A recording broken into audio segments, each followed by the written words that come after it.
మార్పులు చేర్పుల కసరత్తులో మరింత వేగం పెంచింది వైసీపీ. 5వ జాబితా కూర్పుపై సమాలోచనలు చేస్తుంది. ఇందులో భాగంగా చాలా మంది ఎమ్మెల్యేలు నేతలను తాడేపల్లికి పిలిచి చర్చిస్తుంది. ఇవాళ వెంకటగిరి నియోజకవర్గంపై సమావేశం నిర్వహించనుంది. వైసీపీలో 5వ జాబితాపై కసరత్తు కొనసాగుతోంది. తాడేపల్లిలోని సీఎం క్యాంపు కార్యాలయానికి ఎమ్మెల్యేలు, పార్టీ నేతలు క్యూ కడుతూనే ఉన్నారు. కర్నూలు జిల్లా ఎమ్మిగనూరులో ఇన్ఛార్జ్ మార్పుపై వైసీపీ పునరాలోచనలో పడిందని తెలుస్తోంది. ఎమ్మెల్యే చెన్నకేశవరెడ్డిని తాడేపల్లికి పిలిచిన అధిష్టాన పెద్దలు కొత్త ఇన్ఛార్జ్ నియామకం ఖాయమని స్పష్టం చేసినట్లు తెలుస్తోంది. ఎమ్మిగనూరు ఇన్ఛార్జిగా మాచాని వెంకటేశ్వర్లను వైసీపీ కేడర్ తీవ్రంగా వ్యతిరేకిస్తూ ఉండడంతో మార్పు తథ్యమని ప్రచారం జరుగుతోంది. మాజీ ఎంపీ బుట్టా రేణుకను ఇన్ఛార్జిగా నియమించే అవకాశం ఉన్నట్లు తెలుస్తోంది.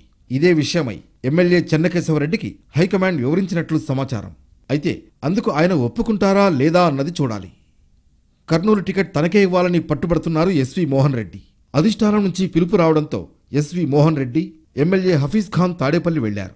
గత కొన్నేళ్లుగా హఫీజ్ ఖాన్, ఎస్వి వర్గం మధ్య విభేదాలు ఉన్నాయి. హఫీజ్ ఖాన్ కు టికెట్ ఇస్తే సహకరించేది లేదని ఎస్వి మోహన్ రెడ్డి వర్గం తేల్చి చెప్పింది.